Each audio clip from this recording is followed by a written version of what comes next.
அணியினரும் பேச இருக்கின்றனர்.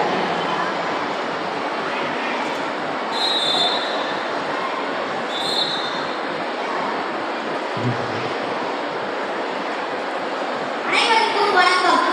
அருளை பெருக்கி அறிவை திருத்தி மருளை அகற்றி மறைக்கும் திறனை அழுத்துவதும் ஆவிக்கு அருளையாய் இன்பம் கொடுத்துவதும் கல்வி என்றே போற்று என்னும் வரிகளை செய்யும் தம்பி பாவலர் அவர்கள் நீதி வெண்பா மூலம் கல்வியின் பெருமைகளை பறைசாற்றியுள்ளார். அத்தகைய கல்வி செல்வத்தை ஒரு பள்ளி அல்ல, 2 பள்ளிகள் அல்ல, 4 பள்ளிகளை நிறுவியதோடு மட்டுமல்லாமல் மாணவர்களுக்கு கல்வி கற்றுத்தரும் ஆசிரியர்களையும் உருவாக்கும் கல்வியியல் கல்லூரிகளையும் நிறுவி அதன் வாயிலாக பல்லாயிரம் மாணவர்களுக்கு கல்வி செல்வத்தை கண்ட எம் பள்ளி தலைவர் ஐயா அவர்களுக்கு என் முதல்வர் வணக்கத்தை தெரிவித்துக் கொள்கிறேன். வாழ்வில் முதல் ஆசிரியர் நம் தாய், அடுத்த வழிகாட்டி நம் தந்தை, அறிவை விளக்கேற்றி வழிகாட்டுபவர் நம் ஆசிரியர். அனைவரையும் ஒரே குடும்பமாக இணைக்கும் இதயமாக இருக்கும் என் பள்ளி முதல்வர் அவர்களுக்கும் மற்றும் ஆசிரியர் பெருமக்களுக்கும் என் முதல்வர் வணக்கத்தை தெரிவித்துக் கொள்கிறேன். இப்பொழுது நேரம் கடைபிடித்தல் வாழ்க்கையின் முன்னேற்றத்திற்கு மிக அவசியமே என்று ஓர் அணி பேச உள்ளனர், அவசியமே இல்லை என்று இன்னொரு அணி பேச உள்ளனர். வாருங்கள் காண்போம். முத்தை தருமத்தின் திறமையை அச்சத்திச்சரம் புத்துக்குருவித்துக்குருவரை அவோடும் முக்கட்பர் மற்ற முற்பட்டது கற்று தேவர் 30 வர்க்கத்தவர் மடிவேனே 10 தலை தக்கக்கடை ஒரு ஒற்றக்கரை வட்டை பகவர் பட்டப்பறை வட்டத்திகை நிலவாக உருவா உன்னை வணங்கி இந்த பட்டிமன்றத்தை தொடங்குகின்றேன். ஐயா அவர்களுக்கு இனிய 14 வாழ்க்கை வயதிலை வணங்குகின்றேன். இன்றைய வாழ்க்கை முறைக்கு நேரம் மேலாண்மை தேவையா தேவையில்லையா? இந்த அணியில் 2 பேர் உட்காந்துருக்காங்க, இந்த சைடு 2 பேர் உட்காந்துருக்காங்க. இந்த சைடு உட்காந்துருக்காங்க என்னன்னா நேரம் வேணும், இந்த சைடு உட்காந்துருக்காங்க வேணாம். இந்த கைப்பில் வந்து பார்த்தீங்கன்னா டேய் உங்களை அடிக்க போகிறா அப்படிப்பாங்க. அப்போ என்ன சொல்லுங்க நேரம் பார்த்ததுக்கப்புறம் நீ அடிக்கடி சொல்லுவாங்க, டேய் வாங்கடா உங்களை அடிச்சுட்டு போகடா அப்படின்னு நீங்கள் செய்வாங்க. அப்போ வந்து பார்த்தீங்கன்னா நேரம் அவசியமா அவசியம் இல்லையா? அவசியம் என்ற ஒரு அணியில் பேச வராங்க கார்த்திகா. இவங்களுடைய பேச்சு இவங்க தான் கார்த்திகா. இவருடைய பேச்சு எப்படி இருக்குன்னா ஒவ்வொன்றும் கதிர் வீச்சாக இருக்கும். அதுக்கு பக்கத்தில் உட்காந்துருக்காங்க முகுதன். அவருடைய பேச்சு அப்படின்னா கடலில் மூழ்கி எடுக்கக்கூடிய முத்து, ஆனால் இவருடைய பேச்சோ முத்து. இந்த சைடு இருக்காங்க பாருங்க நிதிக்ஷா. இவங்களுடைய பேச்சு எப்படி இருக்கு அப்படின்னு பாருங்கன்னா வைரம் போட்டு கூறுங்க. இவருடைய பேச்சு பலப்பா. அங்கே உட்காந்துருக்க பாருங்க அவர்கள் வந்து பார்த்தீங்கன்னா ஜனனி. இவருடைய இன்னொரு ஜனம் எடுத்து வந்து பார்க்கணும், அந்த அளவுக்கு பேச்சு வந்து ஒரு பெரியதாக இருக்கும். இப்போ வந்து பார்த்தீங்கன்னா ஒரு வாழ்க்கை அவசியத்திற்கு நேரம் முக்கியம் என்ற அன்னைக்கு வாங்க வராங்க நம்ம கார்த்திகா. வாமா என்ன சொல்ல வரைக்கும் சொல்லுங்கம்மா.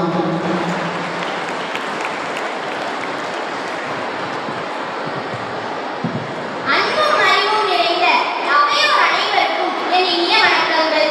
என் தாய்மொழியாகிய தமிழுக்கு என் முத்தான வணக்கத்தை கொத்தாக தெரிவித்துக் கொண்டு என் உரையை துவங்குகிறேன். இவங்களோட தலைப்பே முதல்ல தப்புங்க. ஒரு மனிதன் வாழ்க்கையில் வெற்றி பெற நேரத்தை கடைபிடித்துத்தான் ஆக வேண்டும்.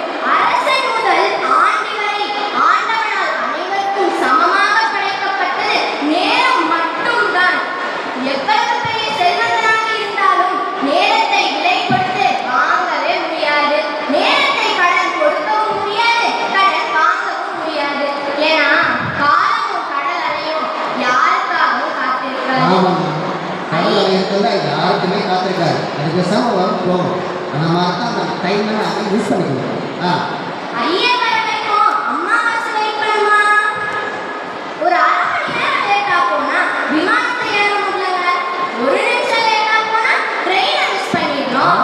அப்புறம் அடுத்த யூஸ் பண்ணணும், அது போக முடியாது. நம்ம இவ்வளோ ஏங்க ஒரு செகண்ட் ஓட்டப்பந்தயத்துலலாம் ஒரு செகண்ட் லேட்டா ஓடுறதுனால முதல் பரிசை கோட்டை விட்டவங்க எத்தனையோ பேர். அவங்கள கேட்டு பாருங்க, அவங்க சொல்லுவாங்க ஒரு வினாடி எவ்வளோ முக்கியம்னு.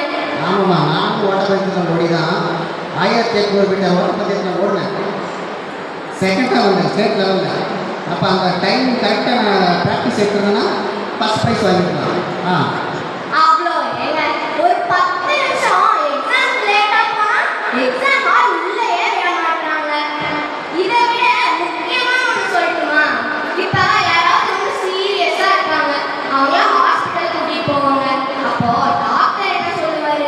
இன்னும் ஒரு 10 நிமிஷம் முன்னாடி வந்து எங்களை காப்பாத்திருக்கலாங்க அப்படின்னு பாருங்க. அப்பதான் நமக்கு புரியும் அந்த 10 நிமிஷத்தோட முக்கியத்துவமே என்னன்னு.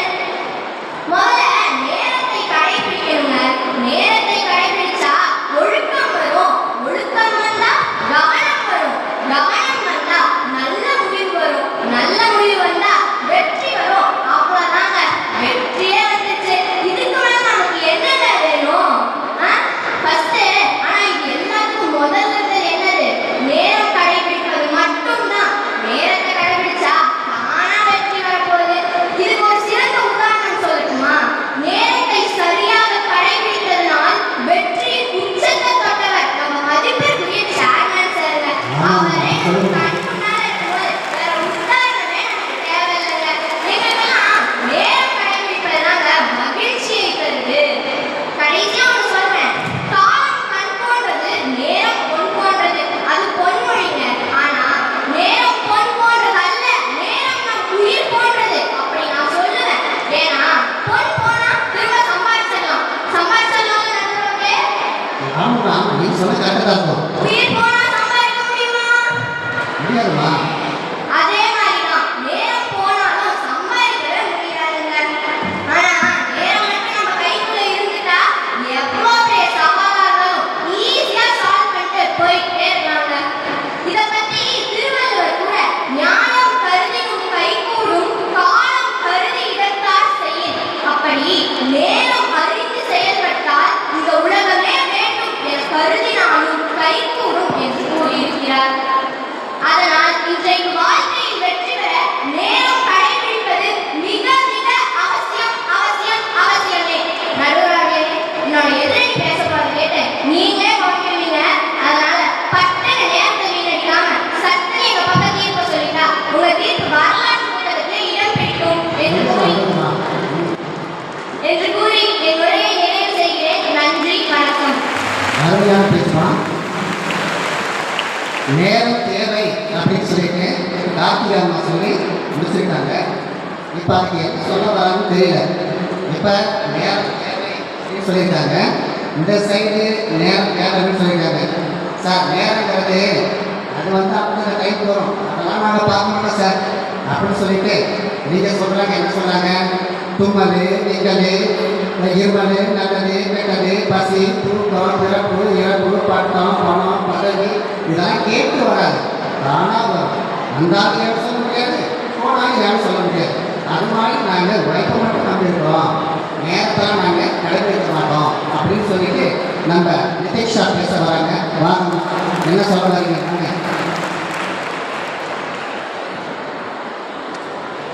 வள்ளுவரின் வாக்கிலே பிறந்து டாக்டரின் கைகளிலே கலந்து பாவாணரின் பாச அறையில் பயின்று விண்ணுலகில் மலையாய் மண்ணுலகில் நீராய் உனக்குள் நானாய் எனக்குள் நீயாய் வித்தாக பிறந்து சத்தாக வளர்ந்து என் அன்னை தமிழுக்கே என முதற்கண் வணக்கம். இங்கு கூடியிருக்கும் ஆண்டோரே சான்றோரே, என்னுடன் பயிலும் மாணவ மாணவிகளை தன்னை விட உயர்வாக நிற்க வைக்கவும் எங்களை தரணியை ஆள வைக்கவும் முழு மூச்சாய் எங்களுக்காக உழைக்கும் ஆசிரியர் பெருந்தகைகளை வழங்கி எனது பட்டிமன்ற உரையை துவங்குகிறேன். என்னுடைய எதிரிகள் சொன்னாங்க, ஏதோ 1 மணி நேரம் தாமதமா போனதுனால ஃப்ளைட் போயிடுச்சான், அதே 1 நிமிஷம் தாமதமா போனதுனால ரயில் போயிடுச்சான். அது போனா போகுங்க. சொல்லுமா, அது போன போகட்டும், ஒரு ட்ரெயின் இல்லையா? அடுத்த ரயிலோ அடுத்த விமானமோ வராமையாக போக போகுது. தெரிஞ்சுக்குமா, சொல்லிட்டீங்க. எந்த ஊர்லயாவது சொன்ன நேரத்துக்கு ரயிலோ விமானமோ வந்துட்டாங்க. 1 மணிக்கு சொன்னா 1:30 மணிக்கு, 2 மணிக்கு சொன்னா 2:15 மணிக்கு. அப்படிதான் நாங்கள் காலத்துக்கு நாங்கள் வருவோம். இதெல்லாம் டைம் மேனேஜ்மெண்ட்னு சொல்லிட முடியுமாங்க? இந்த டைமை கீப் அப் பண்றவங்களுக்கு பொறுமை, நிதானம் எப்பயுமே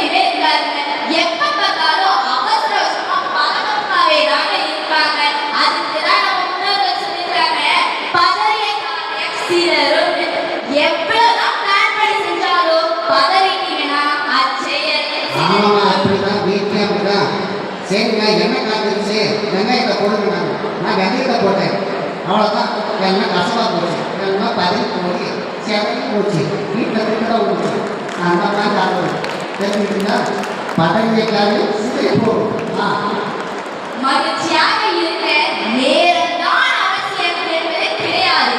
ஏன் நேர்மையாக இருக்கும் மனப்பான்மை வளர்த்துதான் ஒரு மனிதனுக்கு மகிழ்ச்சி தரும்.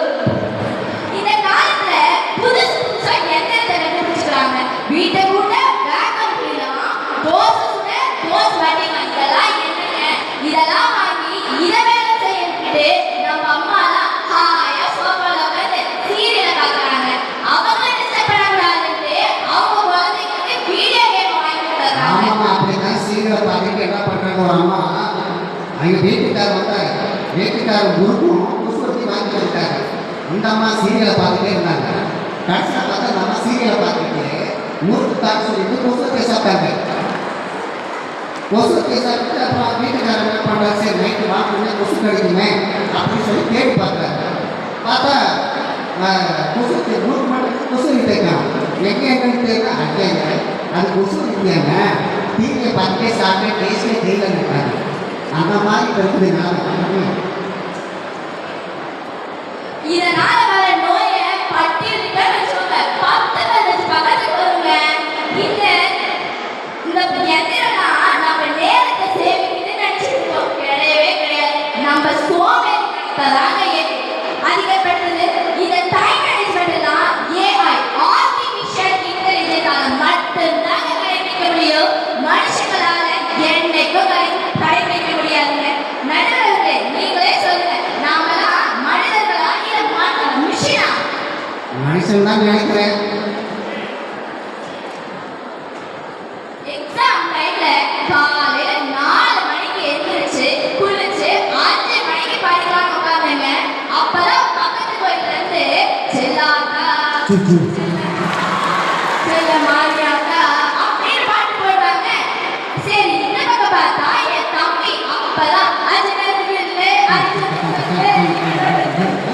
இவனோட தின்னு போயிடாது அப்படின்னு பாடுறாங்க. சரி பின்னாடி பார்த்தா அப்பதான் எங்க அப்பா டிவியில இன்றைய முக்கிய செய்திகள் அப்படின்னு போட்டுருக்காங்க. சரி கிச்சன்ல தான் போய் படிக்கலான்னு பார்த்தா அப்பதான் எங்க அம்மா எப்பவுமே சஷ்டியேகோ சிஸ்டர் உதவும் செங்கனி வேணும் அப்படின்னு போட்டுருக்காங்க. அப்படின்னா சசிகலை நோக்கிட்டு ஒரு பக்கத்துல சரி நல்லா பயப்பட இருப்பாங்க. பக்கத்தில் பார்த்தா அந்த அம்மா சசிகலை நோக்க அப்படின்னு பாட்டு தூக்கிட்டு இருக்காங்க. ஒரு தூக்கு மாத்திரையோ. இதுல எங்க படிக்கிறது, டைம் கீப் பண்றது. சரி ஸ்டூடண்ட்ஸ் லைஃப்லாம் இப்படி இருக்குன்னு பார்த்தா ஐடி லைஃப் இதோட மோசமா இருக்குங்க. இந்த ப்ராஜெக்ட் மேனேஜர் ப்ராஜெக்ட முடி பிரஷர் தராருன்னு அப்பதான் எடுப்பாங்க. உடனே கரண்ட் போயிடும். சரி கரண்ட் வந்தோடனே நான் பண்ணலான்னு பார்த்தா அதுக்குள்ள லேப்டாப் சுவிட்ச் ஆஃப் ஆயிடுங்க. பவர் இல்லைம்மா, பவர் இருந்தாலும் நாட்டை போகிறாங்க. பவரே இந்த மேனேஜர் பிரஷர்ல அவங்களுக்கு பிபி சுகர் ஹார்ட் அட்டாக் இந்த உலகத்துல இருக்க எல்லா வியாதியும் வந்து கடைசியில் அவங்க சம்பாதிக்கிறது தான் ஹாஸ்பிட்டலே போயிடுதுங்க.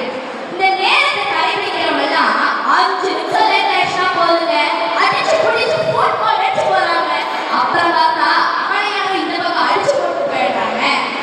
5 நிமிஷத்துக்கு ஆசைப்பட்டு நான் வந்து திருச்சியில் ஒரு ஸ்கூலில் ஒர்க் பண்ணுறேன். 5 நிமிஷம் லேட் ஆகிடுச்சுன்னு எங்கள் சார் ஒருத்தர் என்ன பண்ணிட்டாரு, ஐயோ டைம் ஆகிடுச்சுன்னு சொல்லிட்டு நேற்று மாற்றம் பண்ணிட்டார். மாற்றம் பண்ணி பாட்டுக்கு பாட்டு அவங்களுக்கு பாட்டு ஏன் அது 5 நிமிஷத்துக்கு முன்னாடி இருந்தால் என்ன டைமை கீப்பப் பண்ணுறது. 5 நிமிஷத்துக்கு ஆசைப்பட்டு 5 மாசம் ஹாஸ்பிட்டல்ல படுத்து கிடக்குறாங்க. இவங்கலாம் பிளான் பண்ணுவாங்க, பிளான் மட்டும்தான் பண்ணுவாங்க, என்னைக்கும் செய்யவே மாட்டாங்க. நிறைய பிளான் பண்ணி தான் பண்ணுவோம். சரி இப்ப சொல்லுங்க, நீங்க யாரெல்லாம் போன்ல யூடியூப் ட்விட்டர் இதெல்லாம் யூஸ் பண்றீங்க? கையை தூக்குங்க. அதேங்கப்பா சூப்பர். இவ்வளவுதான்.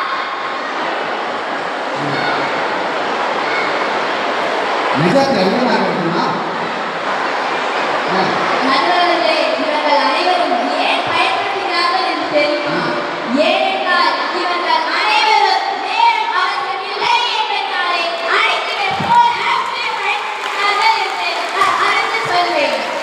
கேங்கப்பா உங்களுக்கு ஒரு சப்போர்ட் இருக்காது போங்க. எனவே நேரத்தை விட நேர்மையாக வாழ்வதே அவசியம். நெற்றிக்கண் திறப்பிலும் குற்றம் குற்றமே என்ற பரவலில் பிறந்த நடுவர்களே, தாங்கள் நல்லதோர் தீர்ப்பளித்து என்று நம்பி நான் விடைபெறுகிறேன். நன்றி, வணக்கம். நன்றி சொல்லிட்டாரு. சிவபெருமான் கருவியை வாழாத மாதிரி நம்மளும் தோம்புதை வாழ்க்கை அடிக்கடி தூண்டி காப்பும் சேர்ப்பாது கட்டது உழைவோ பைப்பதி அணிய நட்பில் செய்தி என்று அறிவு நீங்கள் இருக்குமே அப்படின்னு நம்ம தீர்ப்பு சொல்லி ஏன்னா நிதிஷா அவ்வளோ அருமையாக பேசிட்டாங்க. தீர்ப்பு சொல்ல வச்சிங்களேன் அப்புறம் நெட்டுக்கிற தருவாங்க இல்லையா? நெட் இருந்தாலும் அவங்க பக்கம் சப்போர்ட் இருந்தேன்.